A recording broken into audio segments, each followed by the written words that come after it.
Good morning, everybody.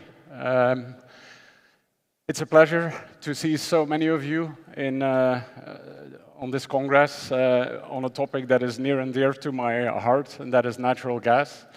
The organization has invited me to spend some time with you to share with you the view of ExxonMobil on the energy landscape between today and 2050. Before I share a few of those details with you, this is an exercise that ExxonMobil does every year, and it lays the basis and foundation for all the business decisions this organization makes around the world.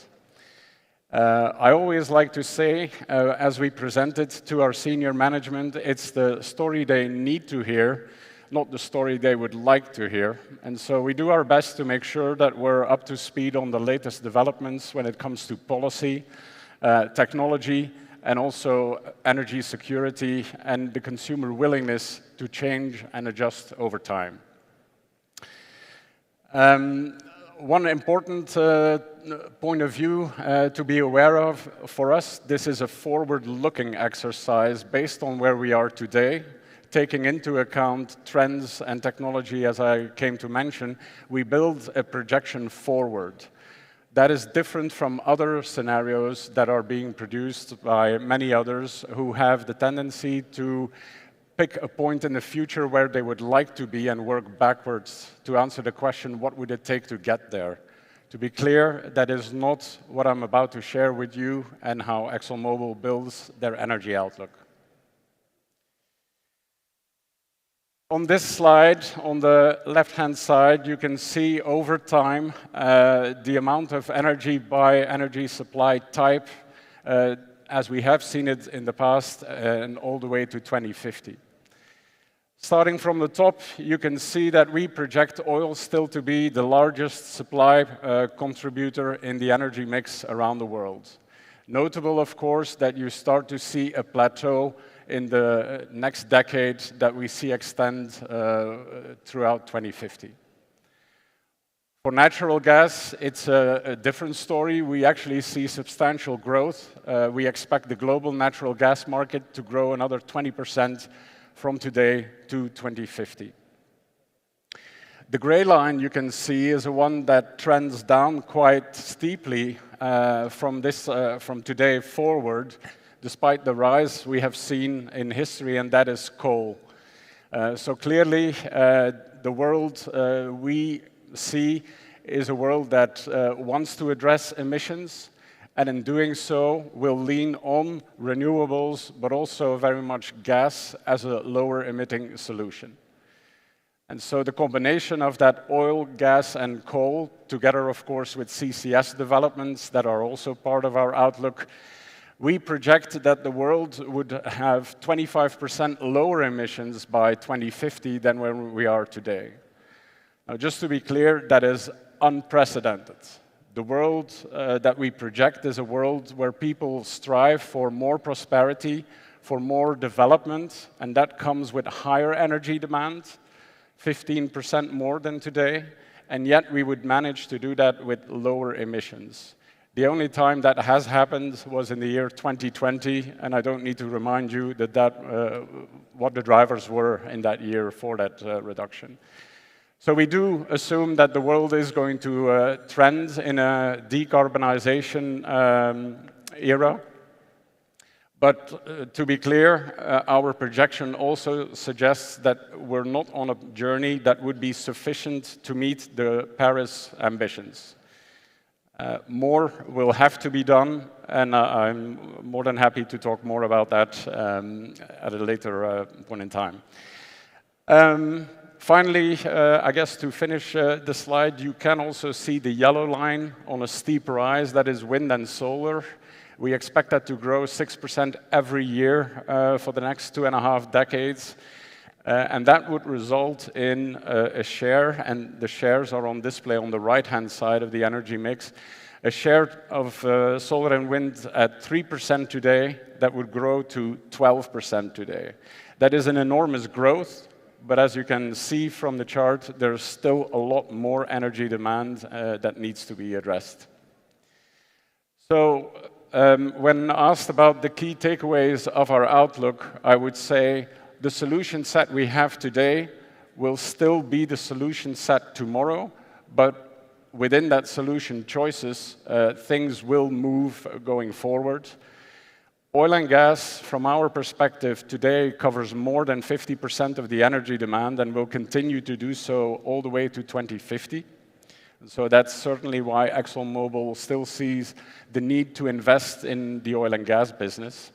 But clearly, as I mentioned, we also recognize the need that more will have to be done.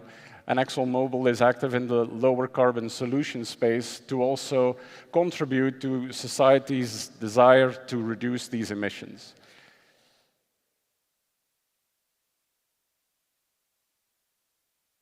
On the next page, I'd like to take you on a global journey, if you will. This is in quite a lot of detail what is the internal kitchen's view on the gas supply and demand around the world.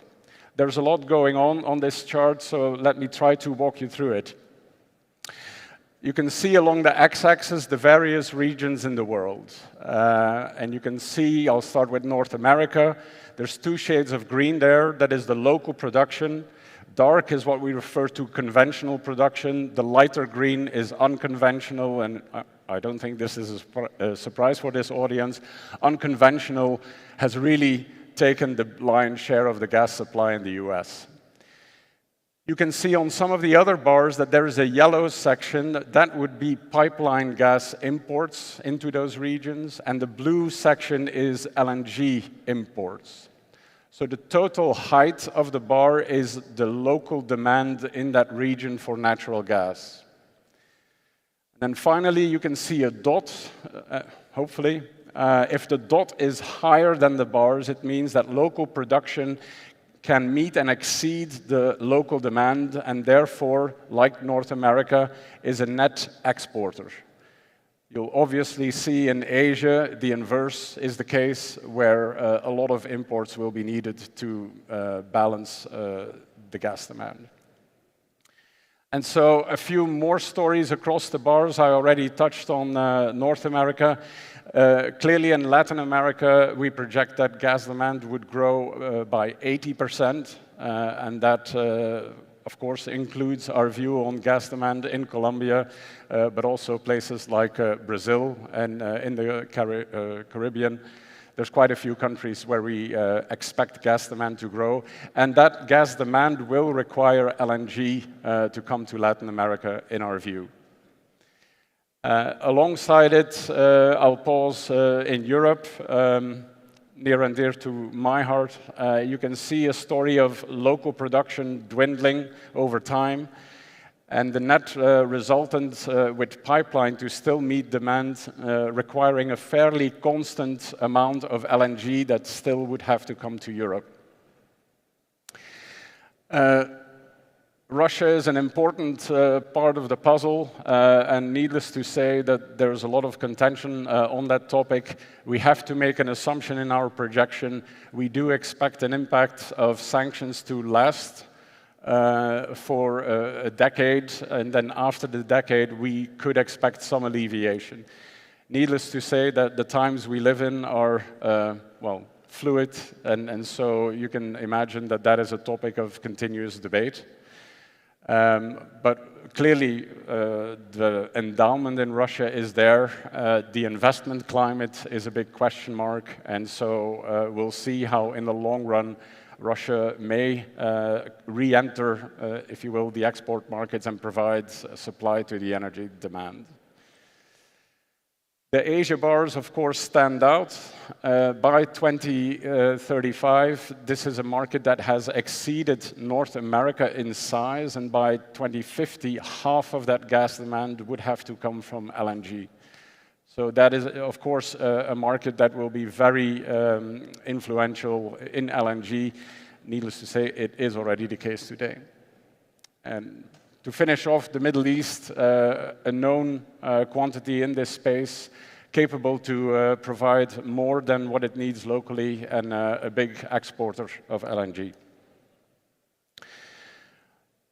To finish off, a few points of view on if we look at the growth component in our outlook for natural gas, as said, 20%. The upper donut displays the region where that supply is going to come from. North America and the Middle East provide half of that growth in supply projects.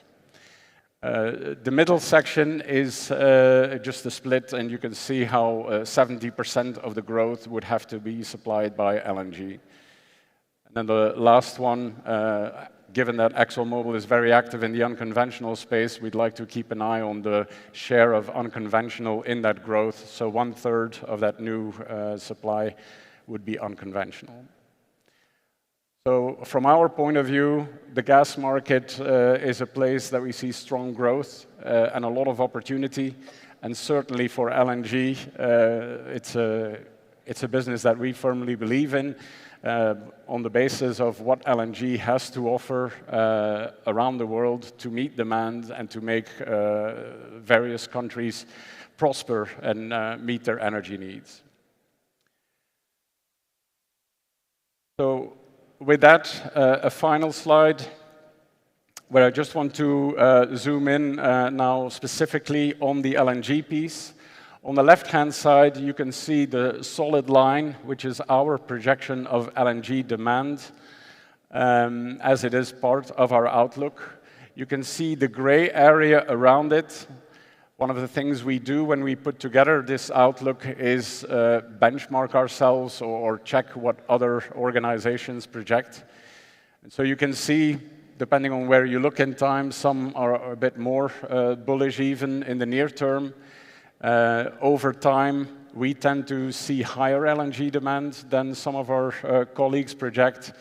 I think some of the assumption differences, certainly if you go to 2050, around the rate and pace of decarbonization is what drives some of the other scenarios to be not as ambitious in LNG versus our view.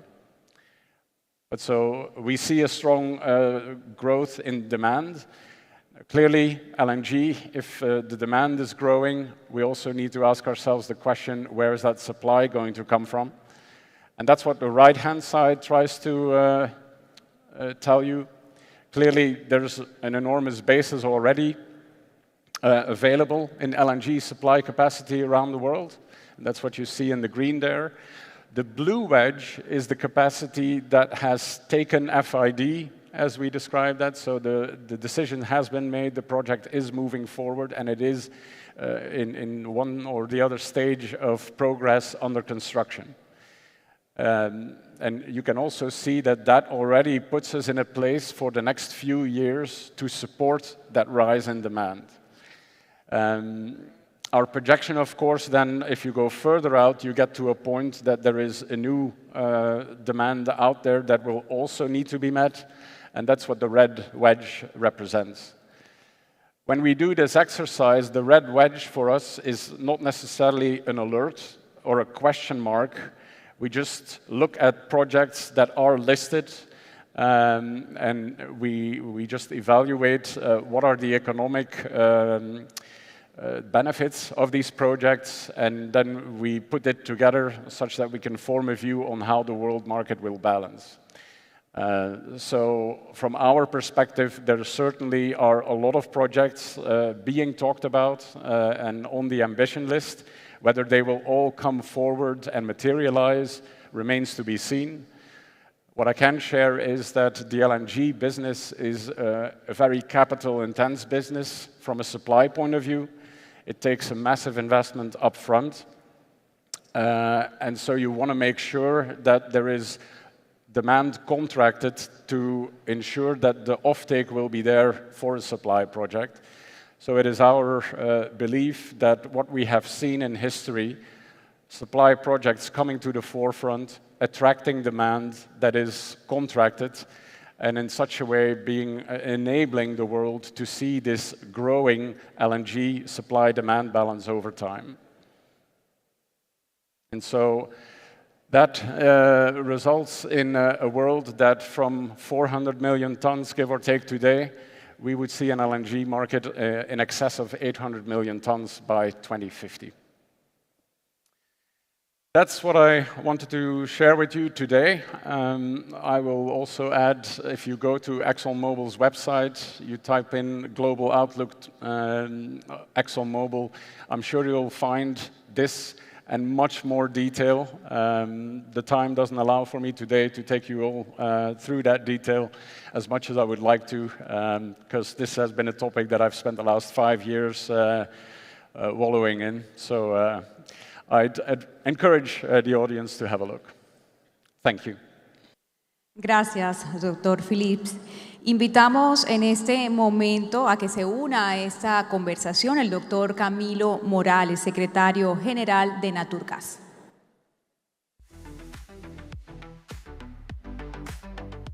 Conferencia, Exxon Global Outlook Overview to 2015. Philip Chitecate, presidente de Desarrollo de Mercado de GNL ExxonMobil. Camilo Morales, secretario general de Naturgas. Bienvenidos, adelante con esta conversación. Gracias, muy buenos días para todos y gracias por permanecer conectados esta mañana. Philip, I'm going to turn into English, so you don't have to use the device and we can keep this conversation between ourselves.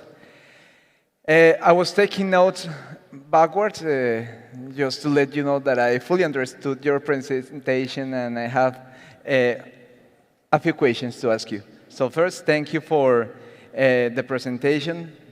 2 outcomes, there is natural gas, plenty of growing demand. So it seems like it's the time of natural gas, which is good for the audience and good for us.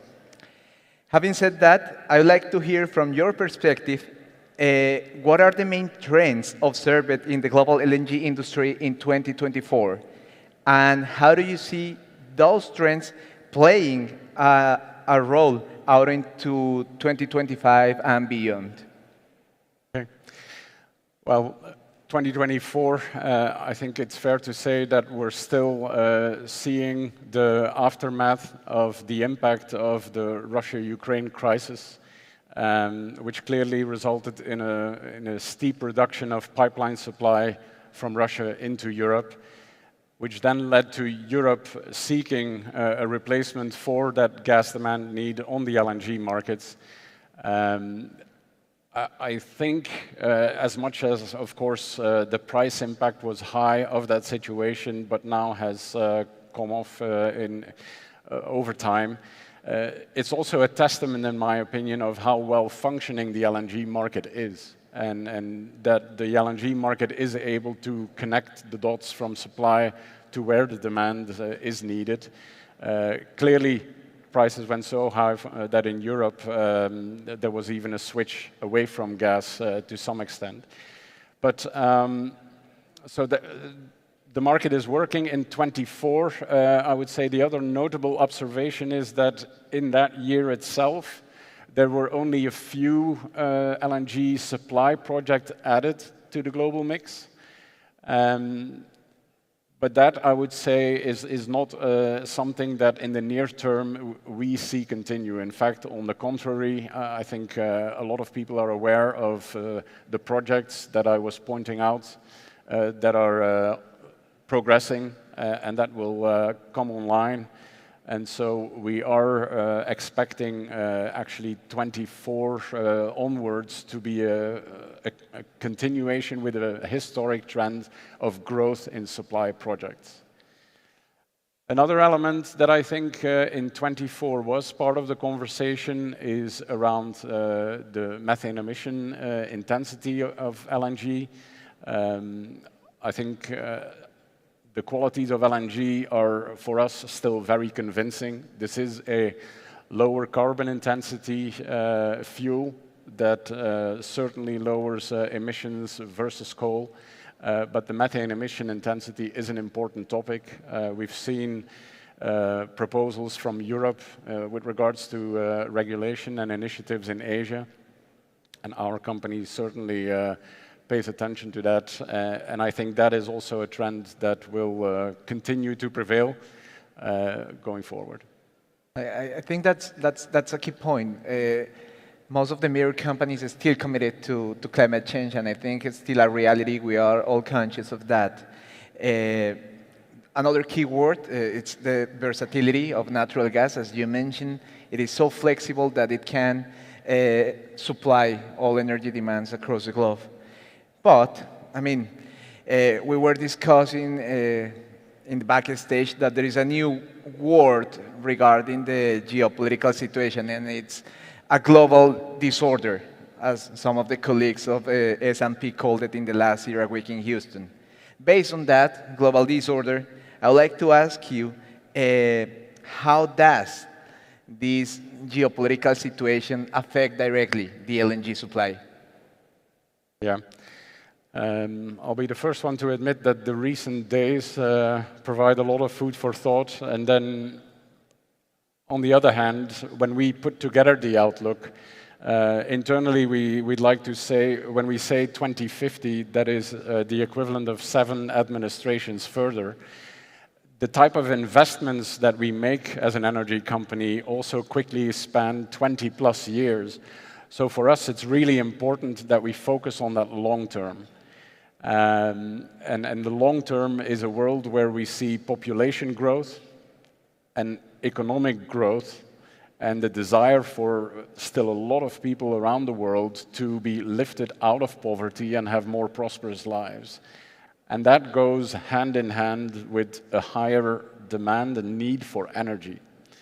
And so clearly geopolitics can influence the energy markets, which of course is not limited to LNG, as we're well aware, when you think about the oil markets or even rare earth minerals that influence the renewables space. It is something to take into account.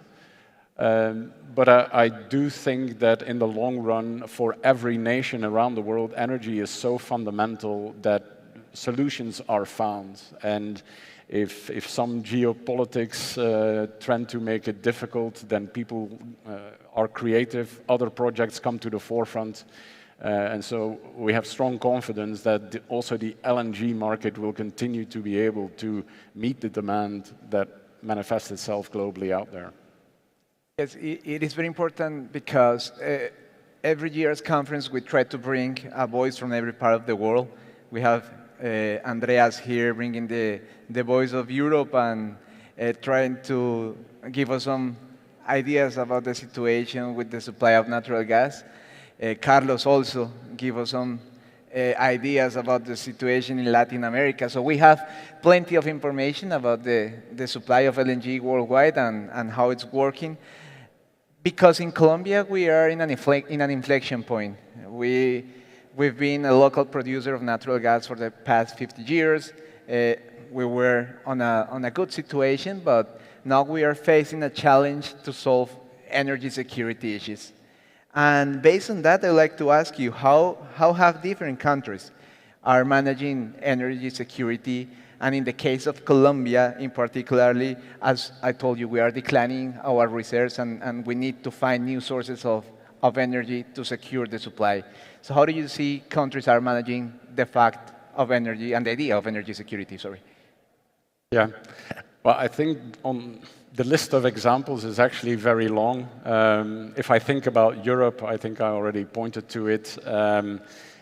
If I think about how quickly Germany was able to shift gears and be very pragmatic in building regas capacity to receive more LNG to replace what used to be Russian gas supply, that already touches on one key component, and that is the receiving infrastructure.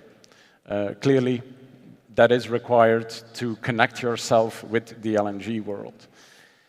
The other component in the LNG space is an important one, is to understand what is your demand forecast for the energy needs. And gas is described to be very complementary to renewables in the power sector.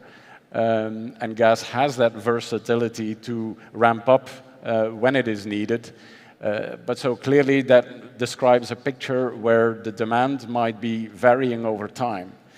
And so the second component, of course, that is very important in the LNG space is to make sure that you engage in the right type of contracts On one hand, you need to appreciate the longer term, and clearly capital-intense investments also like the regas infrastructure require that there is a view of long-term utilization on one hand, but then on the nearer term also have the flexibility to make sure that you can meet local demand needs, which is not just a gas demand need, but how does gas fit in the total energy picture.